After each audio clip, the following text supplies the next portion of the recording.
Alrighty, welcome back to the bus and my almost 1 year update. February 19th will be the magical day since I've gone completely off grid, said goodbye to the power pole behind me, burnt my last power bill, and had a big party. I've had the system for a lot longer than that, but obviously I needed power to install things and do other things. So I'm considering February 19th my complete off-grid date. And since last February 19th, I've learned a couple of things. I've got a couple new tools to make life easier, learned some do's, learned some don'ts, learned to not stress out about some things that I was losing sleep over. And I thought that I would just share those. None of them are really huge, and maybe some of them are minor in my opinion, but might save some other people some grief or time. So I figured it was time for at least a year update, what I've done, what has changed, and what I have either added or taken away from the system to try to get it more efficient or get the maximum potential. The biggest thing I would have to say is I doubled my battery bank. So when I started last February, or last or 2 Novembers ago, I guess, I started with 3 Nissan Leaf modules. That's roughly 1.3, 1.4-ish kilowatts, and that I didn't find a single device or appliance or anything that I couldn't power. It was that it just wasn't enough to sustain what I wanted to do for as long as what I wanted. Now, what I mean by that is, like, I was able to cook when the sun was still up, but if I wanted to do more than one cooked dish after the or even just one dish with 2 separate components to it after dark, I was waking up with 0 battery, and that's not a comfortable way to live. So for another $200, I doubled my entire bank, still under $500 for 3 kilowatts of lithium-ion storage. But since then, I've run out of power twice when I woke up with a dead battery, but that was 100% my fault because I had spent 2 hours using a chainsaw, and then I left my electric blanket on for 12 hours at night. I'm not even going to really consider that as me running out of power because that was just my fault. And so it's learning your system, learning what to do at what time of the day, is learning what not to do or what you could do but should do later or whatever. It's going to be different and circumstantial for everybody because I live very, very minimally. I don't even have a refrigerator. I don't have any constant draws. I turn my inverter off at night. Not that you need to, but just like any other electrical device, the longer you can, or the more time that you're not using it, the longer it's going to last. And unless I want to have an electric blanket heat up without me having to sit up in the middle of the night, which is extremely lazy, I turn my inverter off. I can literally turn my inverter off from my bed, so it's not like I have to get up and go outside or do something crazy. I put it all in this cabinet. Everything in my entire system is in this one cabinet except for the solar panels. And I made it that way so that I could easily monitor it and easily keep track of what was going on, manually balance the cells if I need to. But it's way easier than having it, under a bed or under a couch or something that you have to take apart and in weird angles to try to get down in there. And I realize people have different, situations and different amounts of space, but I was inventing this whole system to get-go. We're not inventing it, but doing something that I couldn't find that anybody else had ever done. And so my confidence level at the very beginning was not, what it is now. And so I wanted a way to be able to look at it, see it, smell it if something went wrong.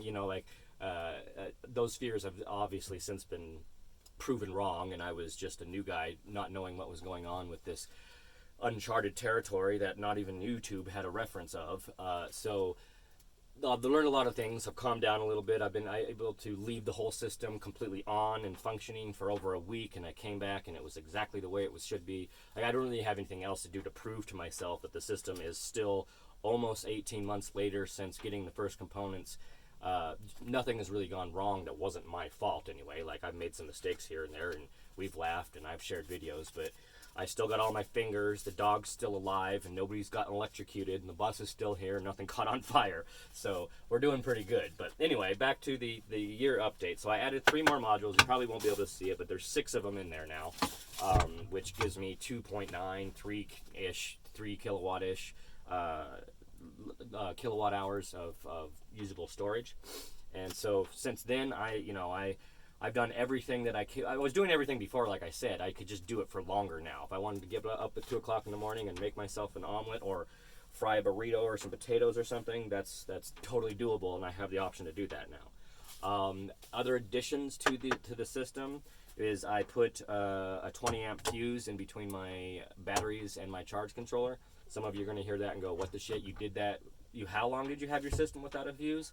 Yeah, I understand how stupid it was, but that was also part of the education of how the Leaf batteries work. What happened is I melted the face of my charge controller because it was registering that it was putting out a 12 volt load charge, or not charge, but a load at the load terminals on your charging. Everybody's got a load terminal on their charge controller. And when I looked at my app, it said 12 volts. So I plugged in 12 volt lighting, and what was actually happening was the load terminals on my charge controller were mirroring the voltage of the battery bank, which is 24, not 12. But the app said different. The app said, oh, you can change this to 12, and it says, okay, confirm, and it says, it read it successfully, and it changed it successfully. Since then, I've definitely spent several hours on the phone with Renogy trying to narrow that down and figure out what the problem is. But it's basically just a programming error in the app, I guess, if you would. That's all they could offer me. I'm sure that there's more of a story there. But just like the parameters on my charge controller that are all doubled, theoretically, even though it says on the screen that it's still 12 volt, it really is 24. That's the same rule, I guess, applies to the readout on the app that says 12 volts is what's coming from the charge controller's load terminal, and that's not what it was. I had 24 volts coming out, ended up melting the load terminal and the input terminal from my batteries on my charge controller. I did several of those videos. I still have that thing.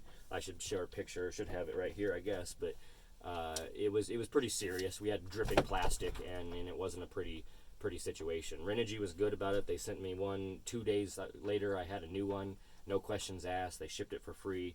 That's because it was about 85% their fault, 10% or 15% my fault, or 10% my fault, 5% the dog's fault. Let's go ahead and get her in on the blame.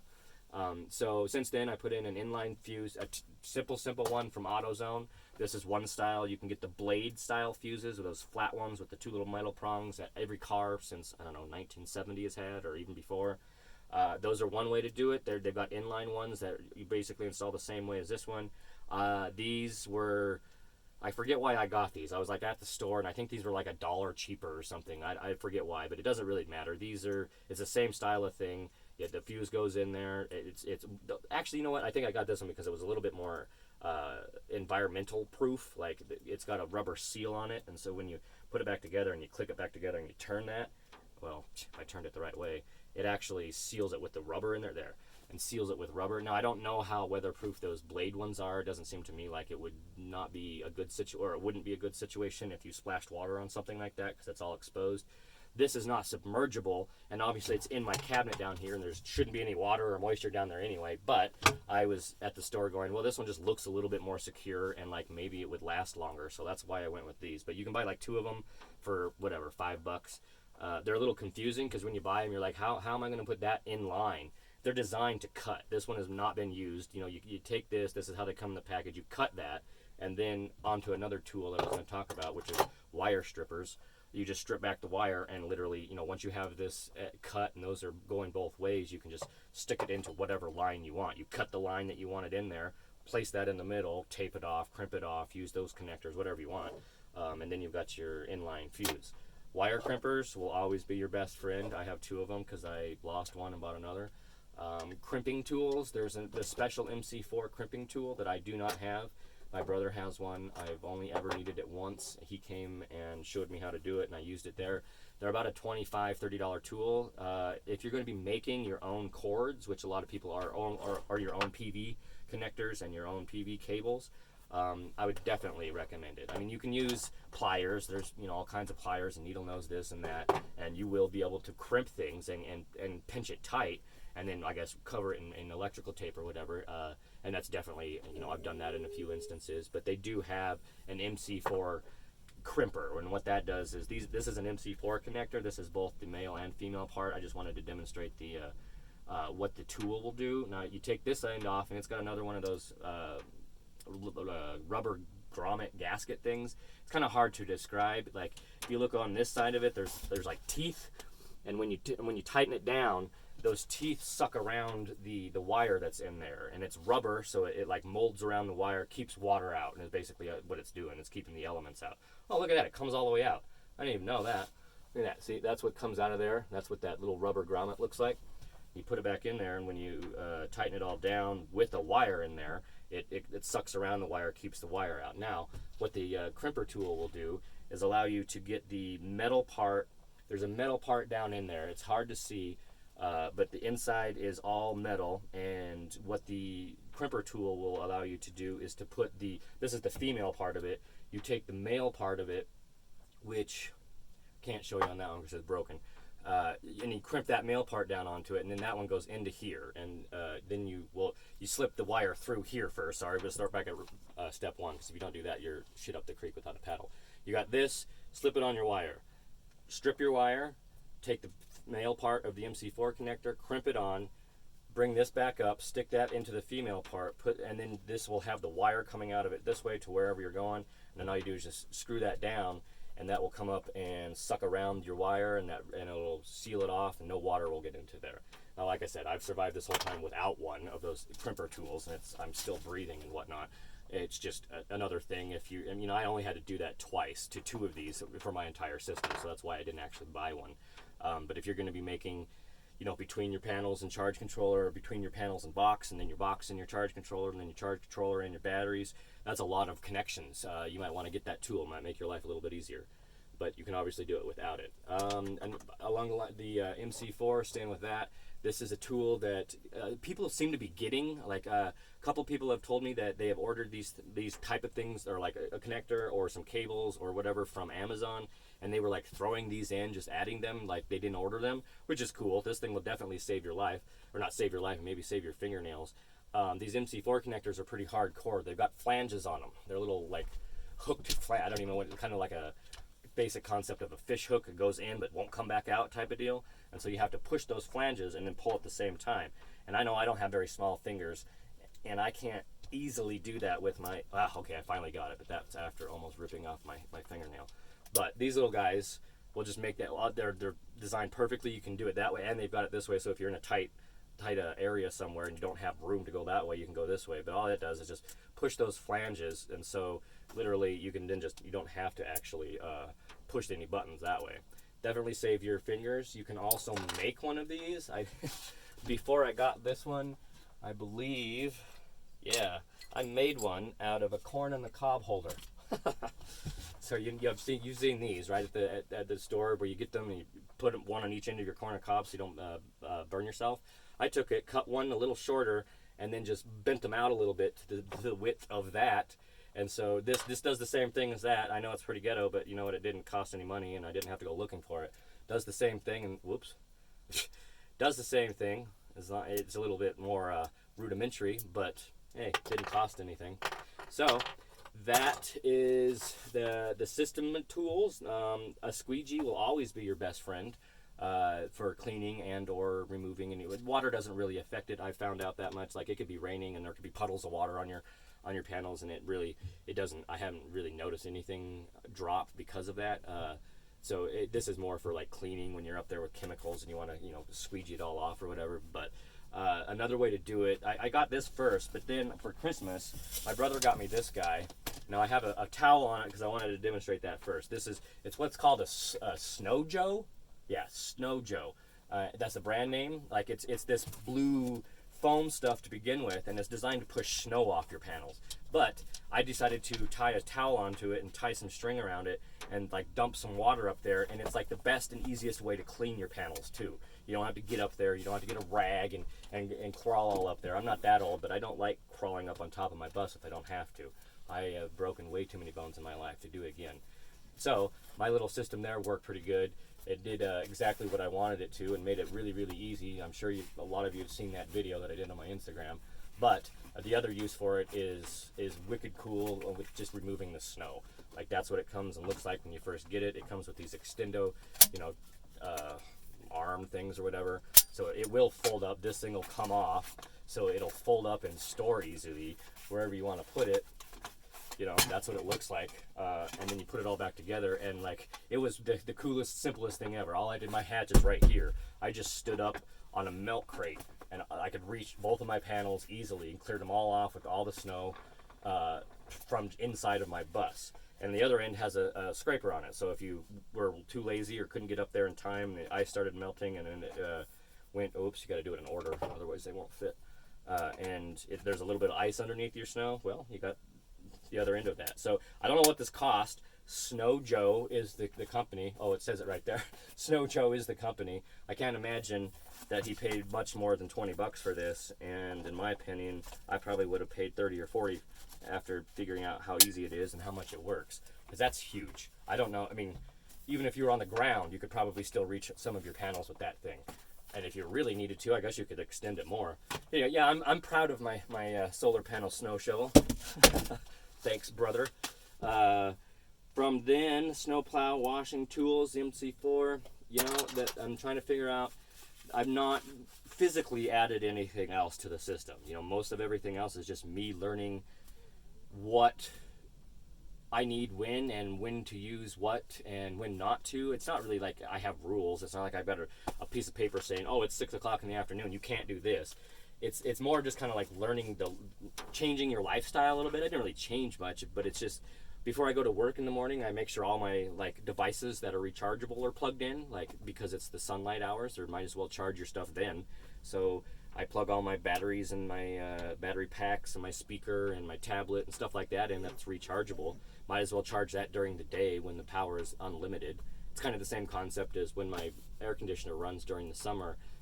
It doesn't actually take any from my batteries, but my battery percentage doesn't drop until 5 or 6 o'clock in the afternoon, because my panels are producing more electricity than the air conditioner requires. So that's, I mean, it's the exact same concept, only much, much smaller scale with all my stupid little devices that I leave plugged in. So that's kind of one thing. I do have a couple of battery-powered rechargeable lights. One of them is my cell phone charger. These things are cool. Maybe I should show you that too, because I put it on, put it upstairs to actually charge. I forgot. These things have huge batteries in them. They're like $50-$60. There's 101 million different brands out there of these little battery packs, and they all have different bells and whistles, and they all suit somebody differently and more appropriately. For me, this guy is awesome. It's got the solar panel on the front, which I put it up there like it was there just when it doesn't matter. Like, it's already like pretty much fully charged. If you push, it's already fully charged with four dots there.